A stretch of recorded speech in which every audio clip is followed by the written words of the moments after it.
Welcome back to Sports by GSMC Podcast Network. I am your host, Jeremy Lapidus. If you were just tuning in, we just went over the NFL Power Rankings 32-1. In this segment, we go to our winners and losers in the NFL. Much like college football we did yesterday, we've got 5 winners and 5 losers in the NFL this week. We're going to start off with the winners, but before we get into that, remember, if you would like to be an even bigger part of the show than you already are, all you need to do is go to gsmcpodcast.net. Or if you are on YouTube, you can use that super chat feature. If you do either of those two things, a message should pop up on the bottom of the screen for you, me, and everybody else around the world to see. If you do have a burning question about sports, anything at all that you would like to ask, go ahead and throw that in the comments. Throw it in the chat. I will get to it as soon as I possibly can. I appreciate everybody so much for sticking around, talking some sports with me here on a beautiful Tuesday, November 12th. But like I was saying, we are going to start off with our winners in this week of the NFL. Week 10 winners. Again, 5 winners, 5 losers. Starting off with the winners here. At number 5, very simply, it's the MVP race. This was going to be a stacked race from the beginning. We did our mid-season NFL MVP report earlier on in the season, or earlier on last week, I should say. We had 3 finalists. Lamar Jackson, Joe Burrow, Josh Allen. Josh Allen probably didn't have his best game, but Joe Burrow and Lamar Jackson just played an absolute masterclass against each other. That was a beautiful game of football to watch for offense. Obviously, if you like defense, turn your eyes away. You don't want to watch that one. But as far as the MVP race goes, that is cinema right there. That is a clash of maybe the top 2 in the MVP race going at it. Went to Lamar Jackson. Is he going to win his 3rd MVP, 2nd in a row? He might. He is playing out of his mind right now. That MVP race is going to be so much fun down the stretch, especially if the Bengals start winning games the way that he is playing. An extra shout out there to Jamar Chase. Not in the MVP race, but we're not going to get to him for the rest of this segment. So shout out, 264 yards and 3 touchdowns. Not an easy thing to do. Shout out him. Our number 4 winner. It's going to go to the Chargers, but more specifically to the coaching staff for the Chargers. This is a Chargers team that came in with very little expectations. Obviously, we know that Harbaugh is a winner. Everywhere he goes, they win. But this is a team that came in with the mentality that we're going to run the ball. And they did that. They started off the season running the ball. They didn't get Justin Herbert involved in the offense. Justin Herbert, who in my opinion is a top 5 quarterback in the NFL. They have been able to see what this roster is made of and not get stuck in their ways, not get stuck in the we're only going to run the ball, we're not going to let Justin Herbert sling it, and they've continued to be a run-first offense. That's fine. They deserve that. With the way that J.K. Dobbins is playing, they deserve to be in that run-first kind of mode. But it's also super important that they see, and I think they are, the value of a quarterback like Justin Herbert. Justin Herbert comes out and he has one of the strongest arms, point blank period, in the NFL. Justin Herbert is a top 5 quarterback in the NFL, and they're letting him go out there. That is a great change by the coaching staff, and it's really cool that they're able to notice these changes and make that difference in the middle of the season. Doesn't happen that often. Our number 3 winner is the Cardinals. More specifically, the Cardinals defense. I read this stat when we did our power rankings about the Cardinals, but they now have, in 3 of their 4 games on this 4-game winning streak, not allowed a touchdown to the opposing team. That's insane. This is a Cardinals defense that I had ranked as one of the bottom 5 in the league heading into this season. And through the first 6 weeks of the season, I felt very justified in that ranking. They didn't show me anything that made me think, you know what? I'm going to change my mind about this Cardinals defense. They had a couple games over there where they were able to step up a bit, but they never really showed me that, hey, this is a Cardinals team that I need to stop sleeping on as far as the defense goes. And then in this win streak, they have done what barely ever happens in the NFL. You barely ever hold teams without a touchdown anyway in the league, but to do it 3 out of 4 games, 2 games in a row against some solid opponents, the Bears, who, yes, they're struggling, but had, a little bit of momentum earlier on in the season. They did it against the Chargers a couple of weeks ago on Monday Night Football, and then, of course, they do it last week against Excuse me. And then, of course, they do it this week against the Jets, a Jets team that had a lot of momentum. This is a Jets team that was coming off of their biggest win in a very, very long time in their franchise. That was a huge, huge win for them, and they're just shut everything down. The Cardinals are the number 3 winner this week. Number 2 winner, it's the Chiefs.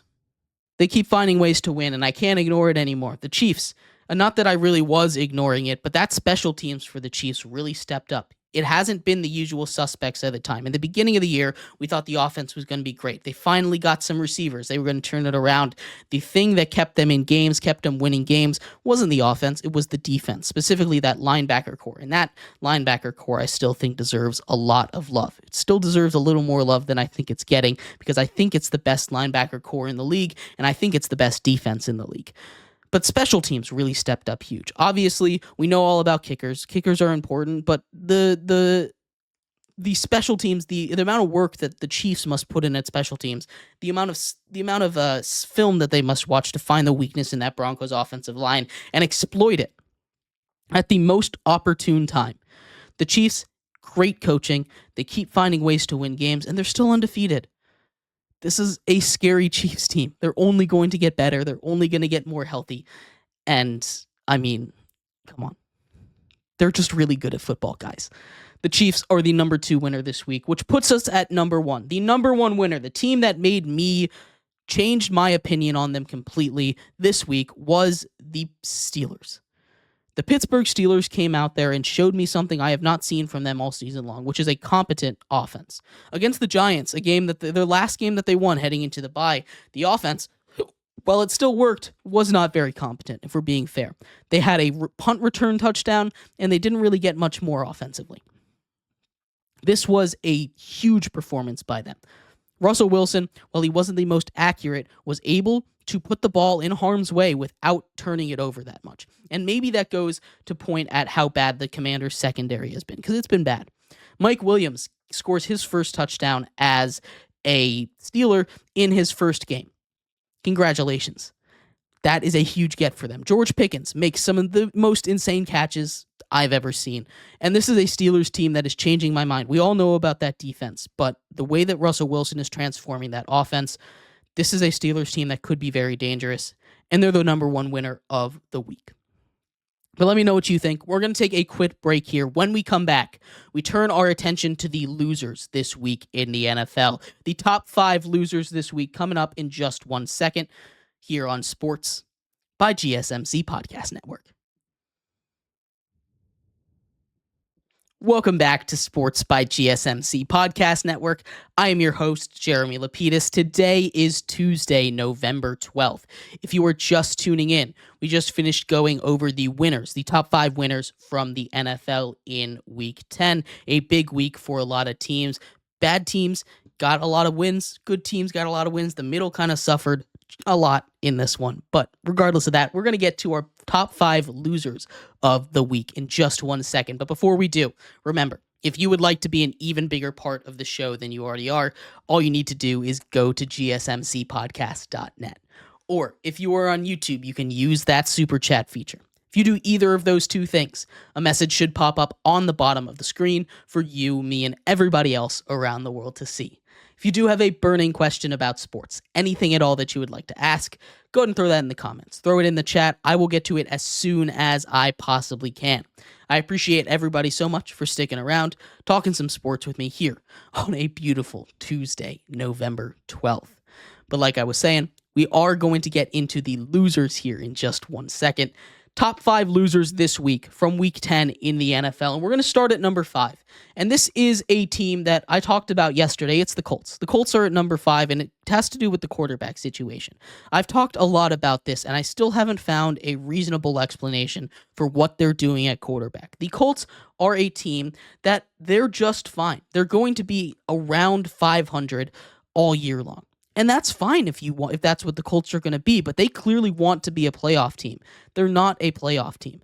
The way that Joe Flacco is playing ball, it doesn't show you that he should continue to be the starter, and yet now they've named him the starter for the 3rd straight week. I did understand the benching of Anthony Richardson back a couple of weeks ago when it happened. It was a really bad look for him. He hadn't played his best football. People were all over him about it. He wasn't accurate. He tapped himself out of a game. Not a good look. I completely understand wanting him out of there at that point. But now 2 weeks later, when your justification was Joe Flacco gives us the best chance to win. And I wasn't arguing then. They've lost 2 straight games. They've played awful. Joe Flacco, in particular, has played awful. They refuse to go back to him. And I don't know what the relationship is like there. I don't know the real reason because I don't think they're really communicating that to the public or really saying why. Apparently, they didn't communicate it to Anthony Richardson himself. But I've been saying this the whole time. The biggest weakness with Anthony Richardson's game, a well-known project quarterback, when he was drafted just last year, he's played 10 games in the NFL. A well-known project quarterback was his accuracy. And there's a lot of things you can learn on the bench in the NFL. You can learn how to read defenses. You can learn how to be a professional. You can learn how to handle a team and be a leader. One thing you can't learn on the bench is how to be more accurate. The most important thing with accuracy not only is, of course, throwing with anticipation, but it's your relationship with the receiver, the ability to know when they're going to break, how they're going to break, how fast they're going to be, where you need to put the ball, how much zip you need to put on the ball, all of these factors. And it only works when you get these chemistry with the number ones, with the receivers. He's not learning that right now in practice. He's not going to get any better, and you're not going to know if he's the answer if he sits on the bench. The Colts continue to be losers. They are the number 5 loser this week. I don't understand what's going on over there in that building. Number 4, it's the Texans. For whatever reason, in the second half, their offense completely shuts down. I know that offensive line is a problem, and for some reason, the offensive line tried to steal the football from C.J. Stroud. Not something I've ever seen happen before. Forces a fumble, almost turns the ball over in a very crucial spot, ends up making them miss a field goal on that drive because of it. That is not a good look for the offensive line. It's already struggling a little bit, and now you're stealing the football from your own quarterback, letting them get out of a sack. I do not understand it. It's just a mess over there. That they're going to get Nico Collins back. Maybe that should help them. But right now, the way that they've been able to play in the second half for the last 2 weeks has been abysmal. They had 5 interceptions in that game, and they didn't win. You cannot be a serious NFL franchise, get 5 interceptions in a game, and still lose. I really don't get it. I really don't. But they found a way to lose anyway to the Lions, or maybe the Lions found a way to win. The Texans are a number 4 loser. Our number 3 loser, it's the Jets. The Jets are done. I'm ready to pronounce their season dead. I'm ready to read the eulogy at their funeral here. They're done. Aaron Rodgers continues to prove that he is not all the way back. I don't know if he ever will be all the way back. He doesn't seem like he's all the way bought in with the New York Jets, but they're stuck with him for at least another year or 2. He might retire. I don't think he will. Everything that he's asked for has happened. They got Devontae Adams. They hired the coach he wanted. They fired, allegedly, they fired the coach that he wanted fired. They've brought in all of his friends. It has not worked. They rebuilt the offensive line. The defense that was so good last year has fallen apart. The Jets cannot get anything done.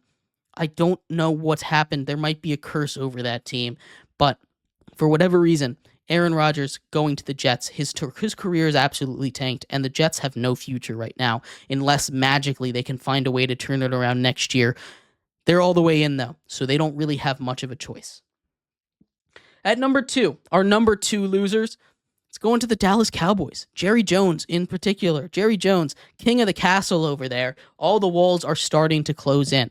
Everything that worked last year seemingly falling off this year. Dak Prescott, second in MVP voting last year, not playing his best, gets injured. They already paid him the biggest contract in NFL history.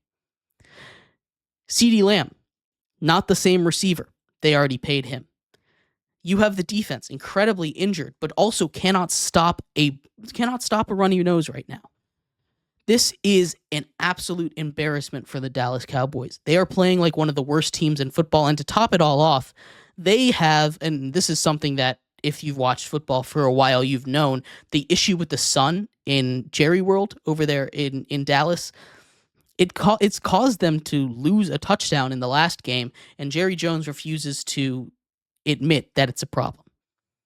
We all knew it's been an issue. We've seen it before. It's made its way to be known in playoff games, in many games in the past, but this is just a very, very obvious one, having your star wide receiver not see the ball because of it. The Cowboys are the number 2 loser, and they just can't stop getting in their own way, really.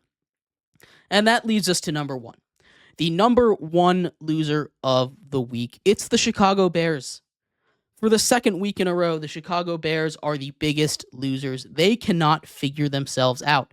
They continue to shoot themselves in the foot, and I think it's the coaching. They've made a switch. We'll talk about it in our next segment with firing the offensive coordinator, Shane Waldron. We all knew that one wasn't going to work out, but everyone seems to have checked out. Even Caleb Williams seemingly checked out, done with that coaching staff. It's not enough to fire just the offensive coordinator. Matt Eberflus needs to be gone. The Bears could not get anything going offensively. That defense played really good, but against a Patriots team to only put up 3 points is ridiculous. They need to be better than that. The Bears are the number 1 loser of the week, and I don't see any kind of sign of stopping. That's a new record, 2 times being the number 1 loser of the week in a row. Not a good look for the Chicago Bears. But anyway, let me know what you think. Who are the biggest winners, the biggest losers of this week? Love to hear your thoughts. We're going to take a quick break. When we come back, we talk more about the Chicago Bears. They fired offensive coordinator Shane Waldron. We'll talk about what that means for their future, for Matt Eberflus, and the rest of that team. We'll be right back here on Sports by GSMC Podcast Network.